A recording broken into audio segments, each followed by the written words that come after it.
Here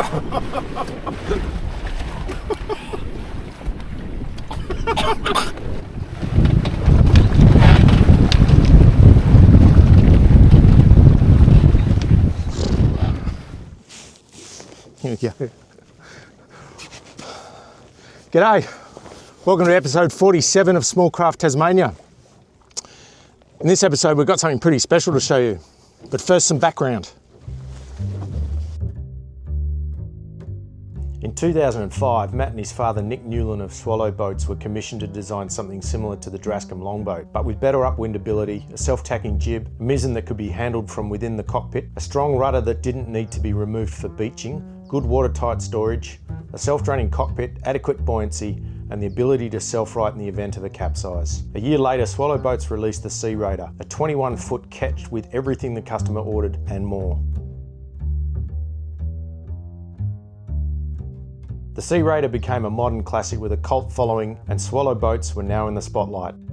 Over the next few years, Swallow Boats became Swallow Yachts, and the Bayraider gave birth to a range of equally impressive boats with similar pedigree. One design in particular became very popular with the raid enthusiasts, the Bayraider 20, only slightly smaller than the Bayraider, but with obvious design evolution. There was also demand for something slightly smaller again, so Matt designed the boat we're sailing today, the Bayraider 17. She boasts all the same features of her larger sisters, but offering the versatility only smaller boats can.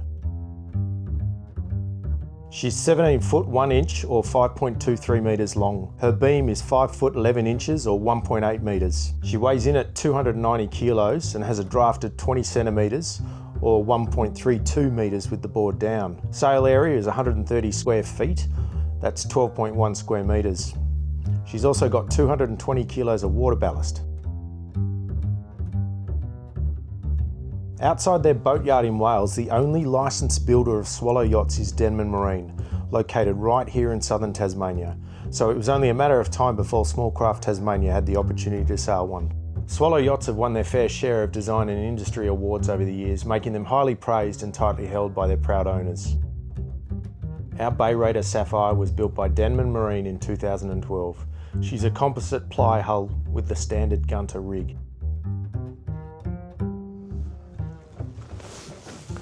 So it's Friday morning and we've got it around about sort of 8 to 10 knots at the moment, coming out of the west, southwest. We're in the middle of the cold pressure system, and so the last 2 days have been quite blowy and very cold, and tomorrow the other side of the front's going to come through and we're expecting sort of 30 to 40 knots. So today I'll do a little bit of a tour of the boat, and tomorrow Ben's going to meet me in the morning. We're going to push the boat to its limits. Stick around, it's going to be fun and very salty.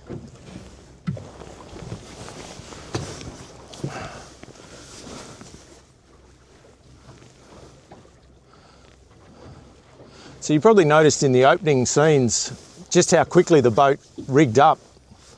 I don't think I've owned a boat that's as quick to rig as this. The tabernacle allows the mast to sit on the boat the whole time, and then the forestay is actually the luff of the jib. You attach the mainsail with the yard attached, hoist it up. You probably saw that I just have it all rolled up against the mast. And then it's a simple case of just attaching the boom into the gooseneck on the mast, attaching the clew to the aft end of the boom, attach the main sheet. Both the yard and the mizzen are a fiberglass windsurfer masts. They work really well. The mizzen just slots straight in and is battenless as well, so you can furl the whole sail around the mast. So I think rigging to get her in the water is probably 10 minutes, if that. There's a couple of things that you do once it's in the water. Okay. All right, that's Charlotte Cove just around that corner. This is Garden Island Sands in here. This is Garden Island. So in a minute we'll just jibe around and head that way. But at the moment we're heading out towards Huon Island. This is Huon Island here, and we're looking south down the channel. This is Bruny Island over here.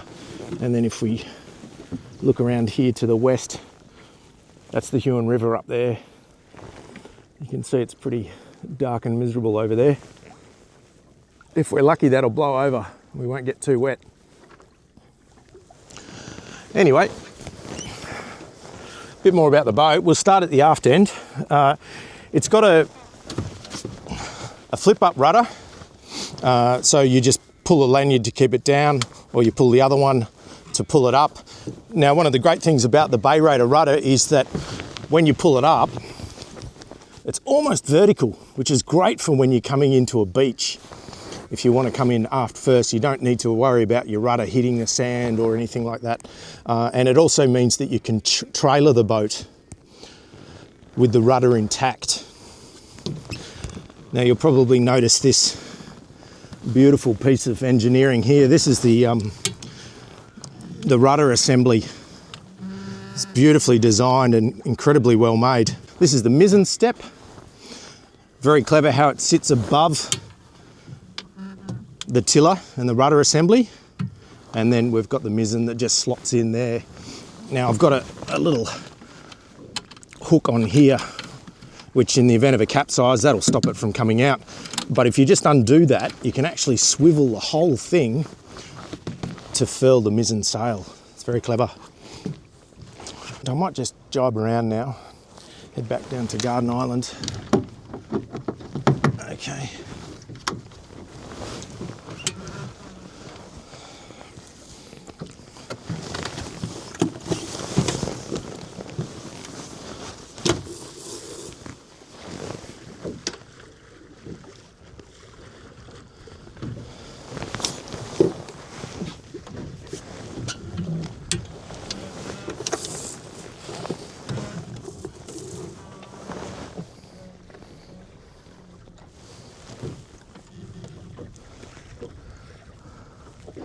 So you probably noticed that the sheets are behind me. The reason for that is because the mizzen and the headsail are self-tacking. So you've got one continuous line that runs all the way around to the aft end of the boom on the jib. And you can see I can control from either one of these sheets, but you control the tension basically from the upwind side, from the windward side. This is the outboard well on the Swallow yachts, and it's very clever. There's a plastic flap under here that sort of reduces the drag and stops a lot of the water from coming in. I'll show you how that works. You just drop the motor in like that, and she goes down.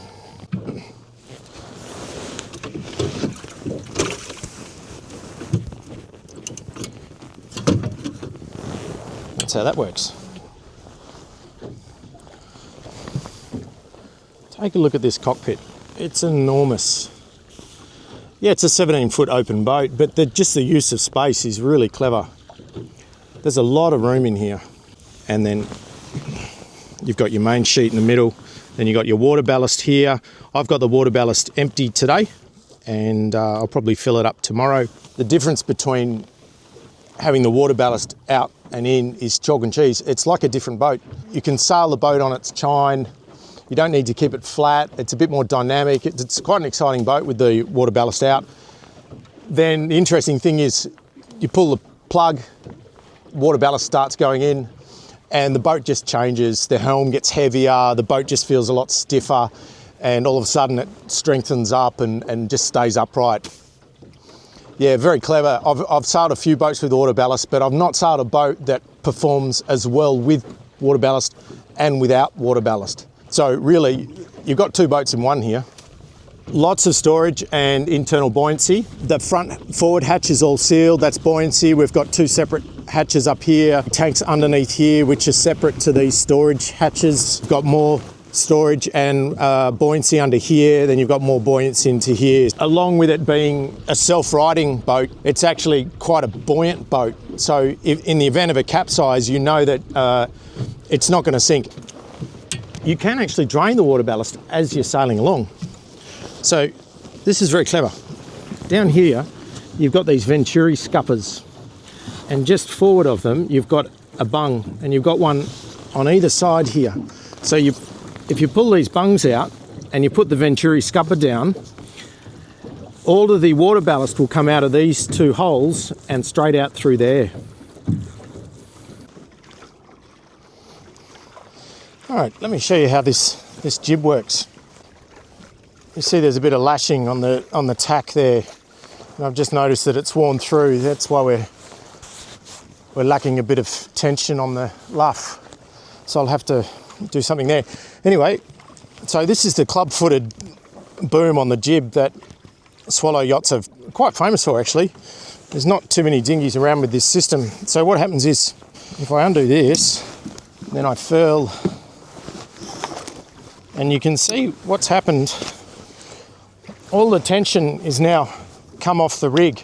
So the tension for the entire rig is basically in the leech, and I'm still in two minds. I think that this is a really good concept, but I think that the tension needs to be taken away from the leech of the jib. There's a few things that you can do. One of them is to put a topping lift at the aft end of the boom here. And what that does, gives you a better shape, because I find that because we've got so much tension in the leech here that it's not the best shape for light airs. There was a few problems I had with that. I've tried it, and it's just in light airs, it's just pulling the entire jib to the center line because of the tension. Andrew Denman is going to build us a little wooden bowsprit, and it's going to come out probably 600 or 800, and then we're going to put probably an asymmetrical out there, and then I may even attach the jib to the new bowsprit.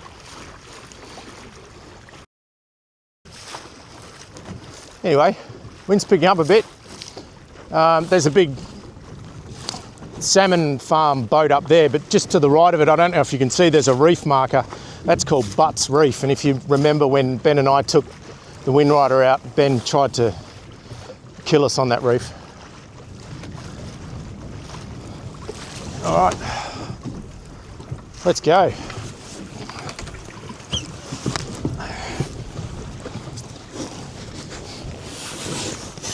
Let's get this thing moving. I'm just tacking at the moment to the west to bring us back up into Garden Island Creek. It's a good breeze. What are we doing? So we're heading into the wind.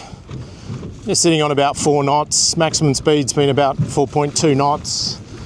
That's not disappointing, but it's really not that windy. I would like to fix the tension on that headsail though.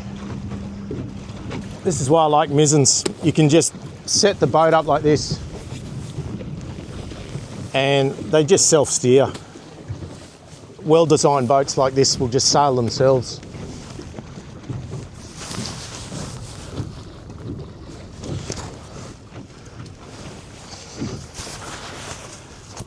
It's the mainsail, which is battenless, as you can see, and I think it's probably a little bit under-canvassed. There's a thing in the EU called the RCD, which is called, it's an acronym for Recreational Craft Directive, I think. They basically give the boat a standard saying that you're allowed to use it in inshore waters, offshore waters, coastal waters, whatnot. And I believe that when Swallow Yachts were designing this boat, in order for them to get a certain standard, they needed to keep the sail size small. I'm not sure whether that's 100% true, but I have heard that. So that might be the reason that this boat, I think, is a little bit under-canvassed.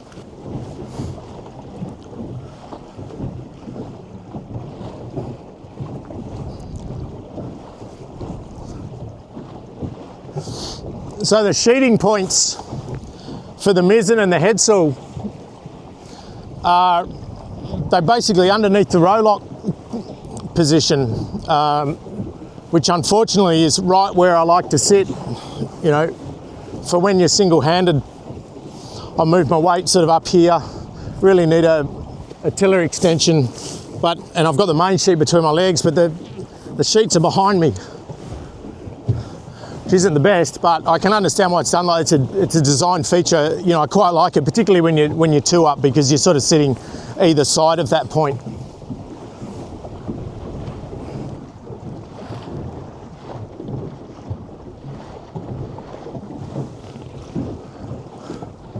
Oh, it's gonna be so much fun once we get the big Jenica on it. Just needs a little bit more sail area.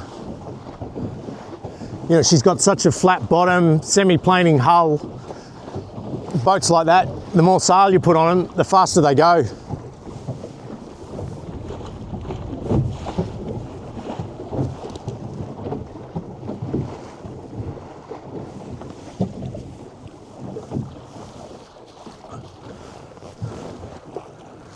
All right, let's come about.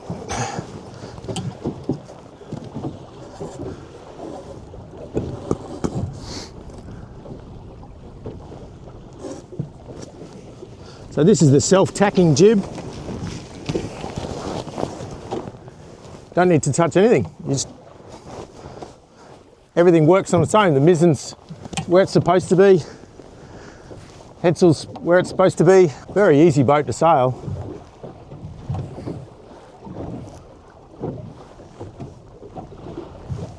I'll show you something else. You can see this line dangling here. It's got a little stainless hook on the end and a stainless ring there. What I do, I use this for a topping lift. So I just attach that there, like that. That way, if I need to drop the sail, the boom doesn't end up in the cockpit floor. And then all I need to do is just catch the yard when it comes down. The little ring, it gives me another attachment point. And what that does, if I need to lash the main up around the boom, but I want the boom to be horizontal,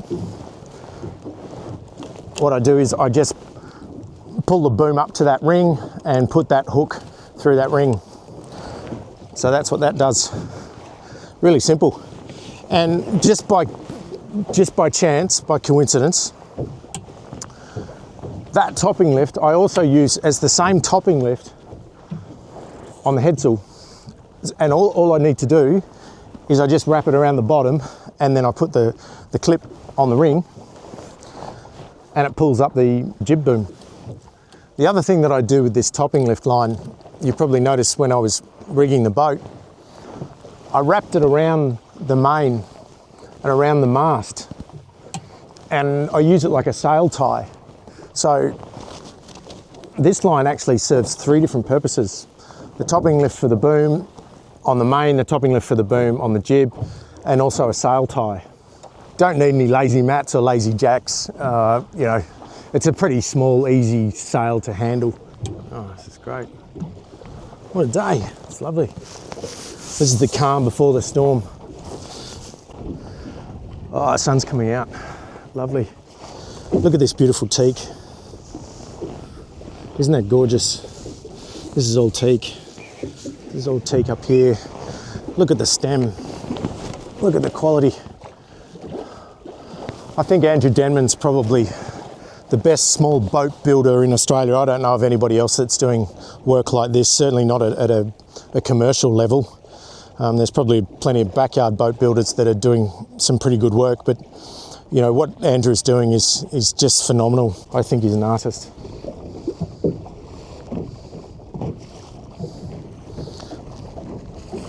A lot of the Bayraiders have a little dodger, and Sapphire is no exception, but I've been sailing with the dodger off. It slides in through this bolt rope sleeve, and then there's an aluminium frame. It's got two sections, and the whole thing just sort of folds up neatly around here. And it also sits below the foot of the sail, and it comes to probably around about here from memory. So basically from this point forward is all nice and dry. So you've got kids or you've got more gear that you want to store in the cockpit, you can keep that all nice and dry up there. And it also creates the beginning of a pretty cool boat tent. And haven't slept on this boat yet, but I'm planning to. In fact, stay tuned, because my mate Jeff, Dinghy Spart, you probably know Dinghy Spart, no doubt, if you've been following the channel.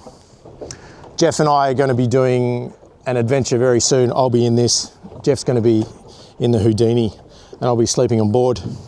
And what I've got is a cot type bed. So I don't need a platform to roll a bed out on, I just put this cot up and it just sits here.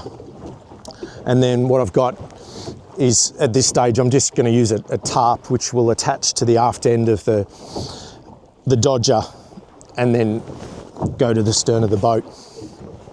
And that'll give me enough shelter in here. All right. Wind's dropped off now and I'm almost at the entrance to Garden Island Creek, which is our home port. It won't be possible for me to sail in there today because the wind's coming out and the entry it's quite narrow. So I'll show you how the topping lift works and then I'll get the E-light down and show you how it pushes Sapphire. When it's not blowing so hard like this, an easy way to get rid of the sail is just to roll it up. You can see the topping lift's holding the boom in place. Then we just tie her up. Okay, that gets her out of the way. If the wind starts picking up, the head will start to flap. So I can use the topping lift, as I said before, as a kind of a way of furling the sail up onto the mast. Oh, here comes a breeze, of course. I'm gonna wrap it around like this a few times. And that just gives me another degree of security if the wind does decide to pick up a little bit. And then all we do is pull the boom out of the gooseneck, put that on the cockpit sole, and you've got a big working area. Get a sail tie ready. And then just pull that out haul, just release that. And you uncleat the sheet. And then what I do is I roll the sprit boom into the sail like that. You can roll the sail around the mast, but I find this one's just as easy and perhaps a little bit neater. There, nice and neat. There we go. Okay, now let's get the E-Pro down. So to put the E-propulsion on, keep your finger on the button for a couple of seconds and it powers up. 2.6 knots. At between 115 and 120 watts there. So about 200 watts and we're sitting at 3 knots. Yeah, 3 knots. Let's go up to 400 watts, tad more, 3.9, 3.8. So if I wind it out to 500 watts, which is its full power, yeah, you can see an extra 100 watts. It's really not making the boat go much faster. Now there's a sport mode as well on the E-light, so you can lift it up to 750 watts by double pressing the on button, and that brings her up to, well, we've got 770 watts there, but 750 watts is supposedly its maximum. And yeah, 4.1, 4.2, 4.3. So the difference between sort of 300 watts up to 750 watts is only really half a knot. So it doesn't pay to wind these out. Okay, I've got to keep an eye on where I'm going now because we're getting close to the mouth of the river. So this is Garden Island Sands here. There's a reef here, you can see the reef marker. And there's the mouth of the river there, or the creek, Garden Island Creek. And what we do is we go around the reef on the inside of the sandbar, and then we follow the inside of the bar up to these sheds, and then we go down into the creek. I think these E-lights are fantastic. It's all integrated. You've got that's your charging port here, and you've got a USB-C output. That's not the input, that's an output. So you can charge your phone or a GoPro or your DJI drone, and the whole thing's contained. So the battery's inside here, and it only weighs about 6 or 7 kilos. So tomorrow, it's going to be blowing about 30 knots, and we're going to have to, the wind's going to be coming from that direction. We're going to have to try and get out of here. It's going to be fun. Yeah, a bit of swell coming in at the moment. There'll be a lot more tomorrow. What's the tide doing? The tide's coming out, so it's already peaked.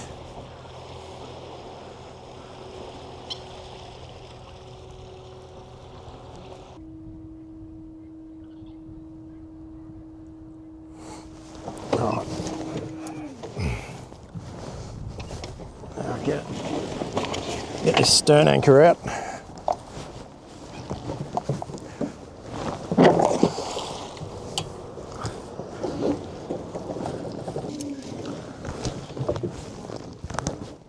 we go. That's the salty shack. Well done, everybody. Oh yeah, end of day one. I'll see you tomorrow.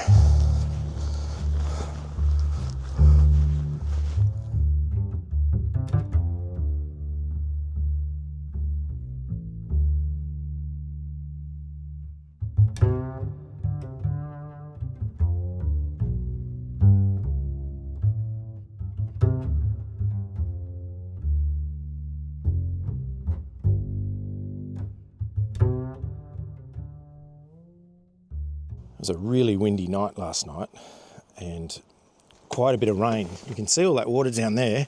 That's fresh water. That's all the rain that we had last night. There's more in there. But let's have a look at the weather. What's coming today. So I use a few different weather apps on my phone so I can compare all the different data. But the one we're going to look at the moment is windy. The red windy. Normally, when I look at windy, I use the Euro model. But if you scroll down, you can see that there's Access CVT. So that's a much more precise weather reading. The Euro is good for long distance or forecasting into the future. But as you get closer, have a look at the Access.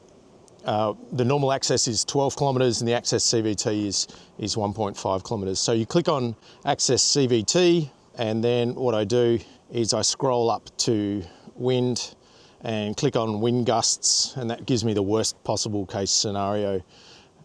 Zoom into the area. If I scroll into Garden Island and I have a look at lunchtime today, it's not as bad as what they said 48 hours ago.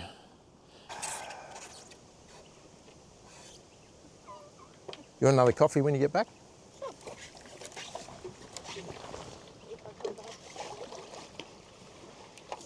So Sapphire came with a storm jib and also a storm mainsail. The storm mainsail, you don't need the yard, so it's kind of like a sloop sail with a sprit boom, and the storm jib eliminates the club-footed boom as well. I'll wait till Ben's here.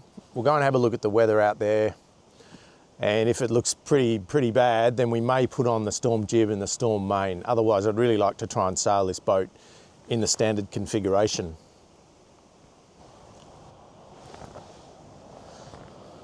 When we're out there, I'm going to give Ben one of these.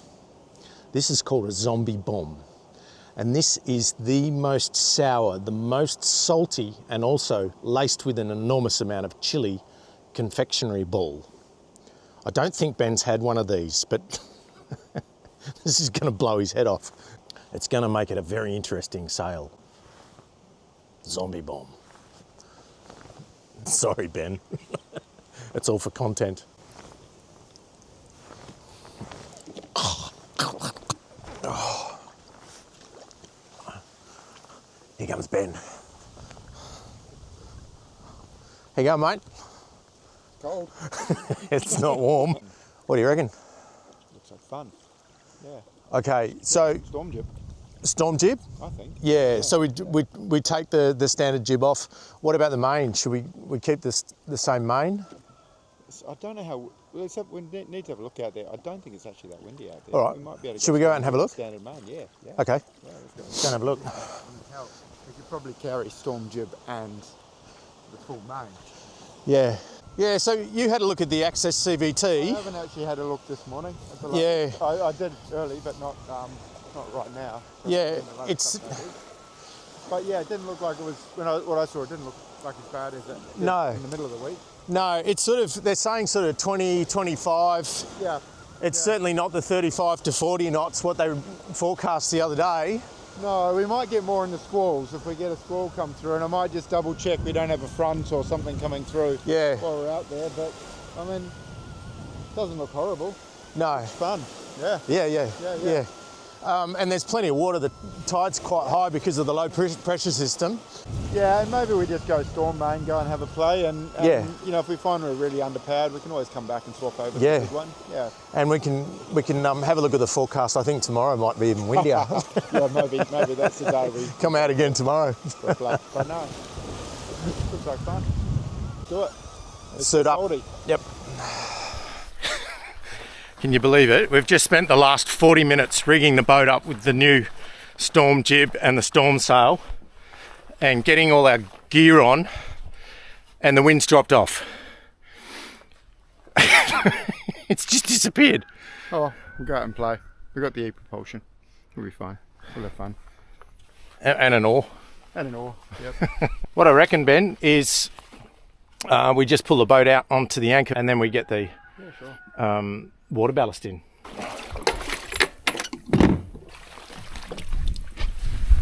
Should we start sponging that fresh water out, or should we just... If I open it now, a lot of it will drain out, I think.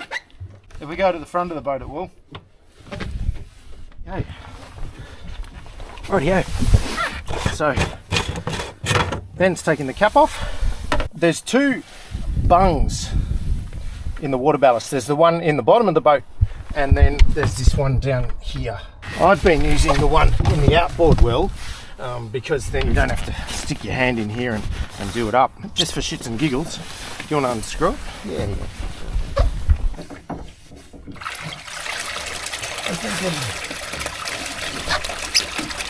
we go. 220 litres of water A lot of weight. is entering into our boat. Now, underneath the cockpit sole, Denman or Swallow Yachts put a fiberglass foam buoyancy.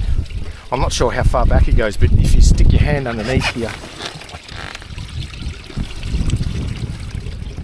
I can actually feel it. See that little lump? That little lump is the buoyancy underneath the floor. Ooh, sinking.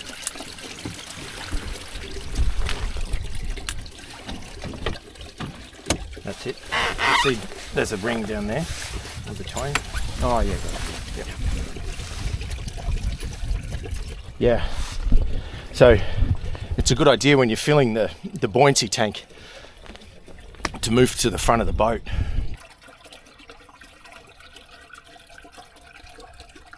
Here we go. This last bit feels really quickly. Yeah.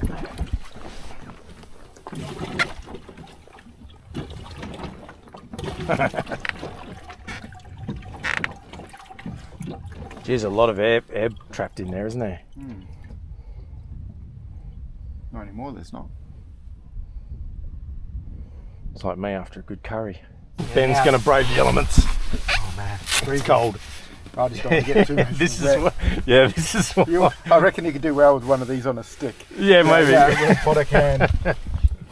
This is why I'm going through the outboard well nowadays. You still got to stick your hand down though. Yeah, not as far though, it's Isn't not as deep. You got it? Yep. Beauty.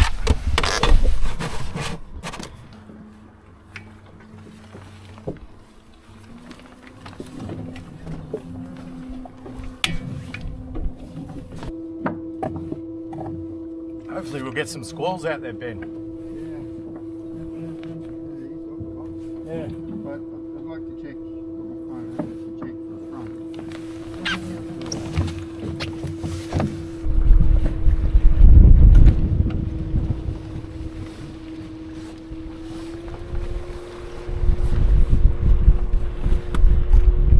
Blowing out just a little bit. Yep.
jib sheets are on the opposite side now.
Could just be in the middle of the direction change.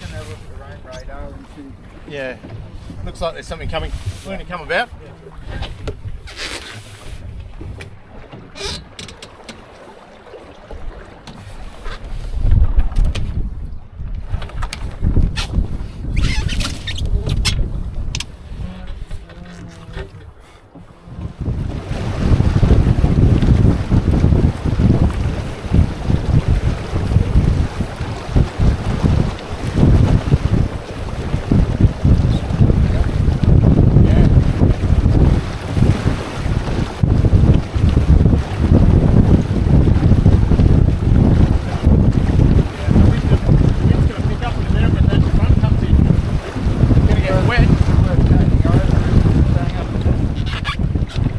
Big squall coming. It's a few kilometres up the river, so it's going to get windy in a moment. Last night we had snow down to 400 metres. It's very, very cold at the moment. Every now and then we get a gust, and every now and then we get the sun come out too, which is really lovely. So sort of on a beam reach at the moment, sitting between 5-6 knots. Top speed so far has been 6.7 knots. But the wind has not really pushed past 15 knots. It hasn't come out to play. There's another squall coming behind us. They build up there. Yeah, and, you can see them come. They go somewhere else. Oh, look at that.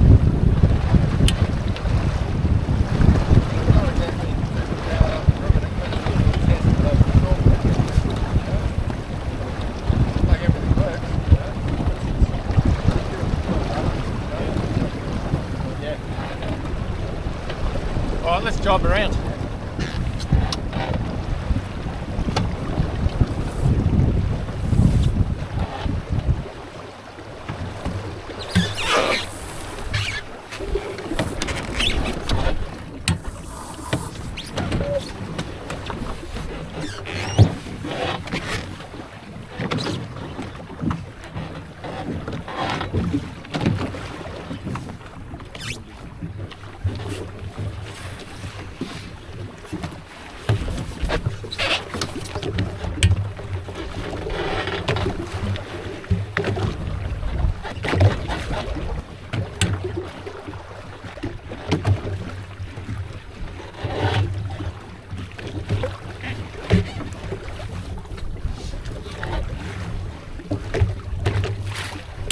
Little shout out to my mate Tom Suchbury in Victoria. Just finished restoring a Roma dinghy. If you don't know, the Roma, it was designed by the guy that started the Dinghy Cruising Association, and it's pretty much like the Scamp before the Scamp. It's a tiny little go anywhere, unusual looking thing. Tom's done a really good job, and he took it out for the initial sale a couple of weeks ago. I'll leave the link below. He's got lots of really good content like sailing foiling moths and skiffs and trimarans. Well done, Tom.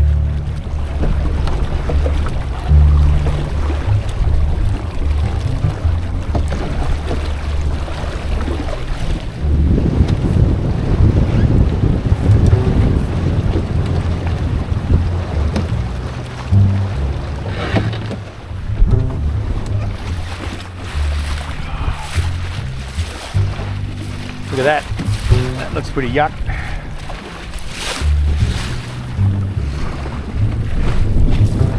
Here we go.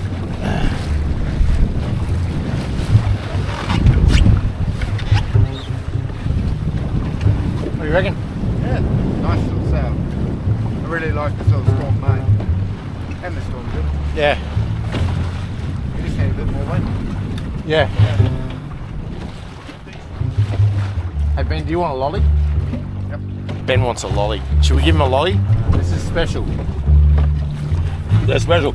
You can get through this, you can sail to Antarctica. It's already sailed to Antarctica. Like that.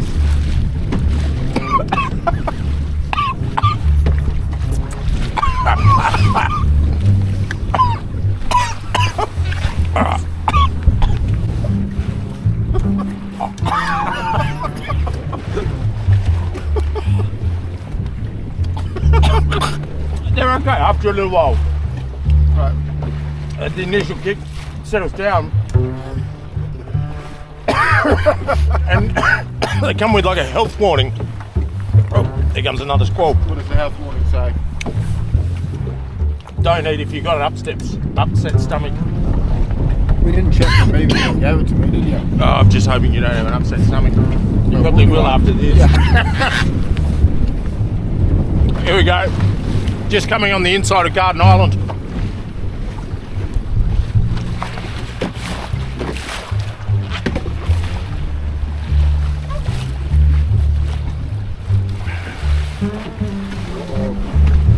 Shouldn't have done that. I split it open. There's more of that shit on the inside.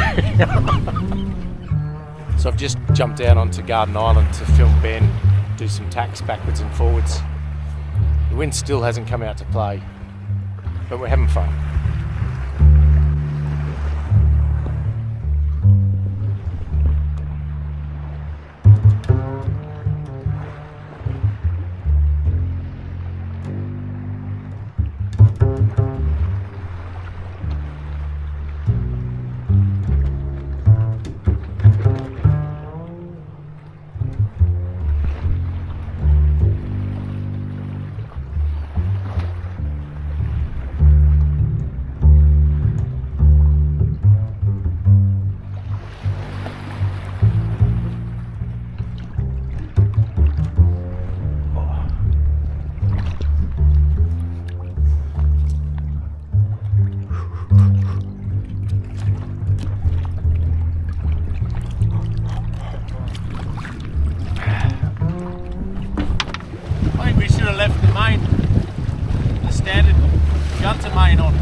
Okay, that's another episode of Small Craft Tasmania. Thanks again to Mr. Tucker. Stay salty.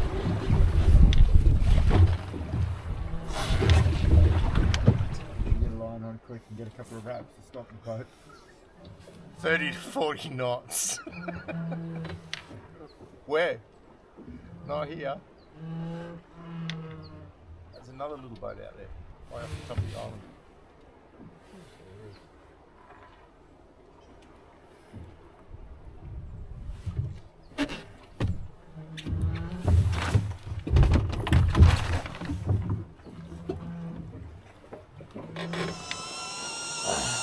Come on, come on. Hello.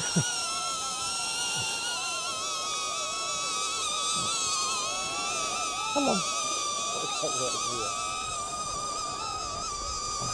Maybe it's a bit confused.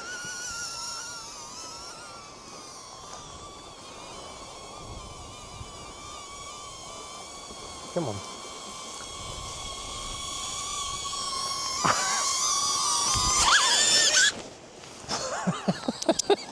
It's not happy about that, is it?